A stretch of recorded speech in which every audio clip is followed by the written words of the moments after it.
চব্বিশের গণ-অভ্যুত্থানে চট্টগ্রামে পুলিশের গুলিতে নিহত শহীদ জামালের মেয়ে তানিয়া আক্তার রুমির বিয়ের খরচ ও আনুষ্ঠানিকতার দায়িত্ব নিয়েছেন প্রধানমন্ত্রী তারেক রহমান।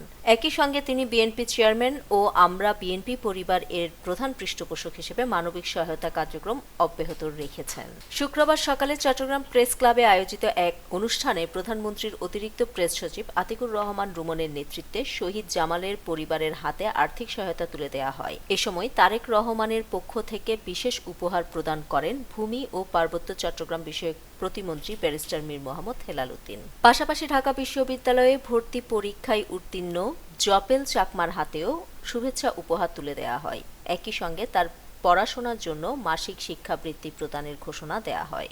এছাড়া ব্লাড ক্যান্সারে আক্রান্ত মার্জিয়া আক্তার মাইশার চিকিৎসার জন্য আমরা বিএনপি পরিবার এর পক্ষ থেকে আর্থিক সহায়তা প্রদান করা হয়েছে। বিভিন্ন অনেক পরিশ্রম করে এবং সবাই কায়িক শ্রম দিয়ে আমরা এখনো হয়েছে যে আমরা কার্টুনগুলো ঘরের উপর রাখার জায়গা ছিল না, পরে আমরা আবার ওই খাবার করে কতগুলো নিয়ে ওগুলো নিজেরা তুলেছি ওজন ছিল একটা প্রায় 2.5-3 মতো।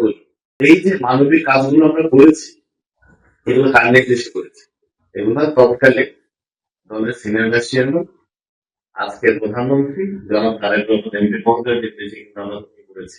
জনাব তারেক রহমান দীর্ঘ সময় বিদেশে থাকলেও আমাদের ওখান থেকে নির্দেশ দিয়েছেন, পরামর্শ দিয়েছেন। তার পরামর্শ অনুযায়ী আমরা এই আত্মমানবতা সেবায় কাজগুলো করে আসছি। এটা হোক দুর্গম পাহাড়, হোক নদী পেরিয়ে চর অঞ্চলে, হোক ঝড়, হোক বৃষ্টি, হোক বিমান দুর্ঘটনা সহ যেখানেই প্রয়োজন সেখানেই আমরা এই গুটি কয়েক যুবক যারা এখানে বসে আছে আমরা ঝাঁপিয়ে পড়ছি।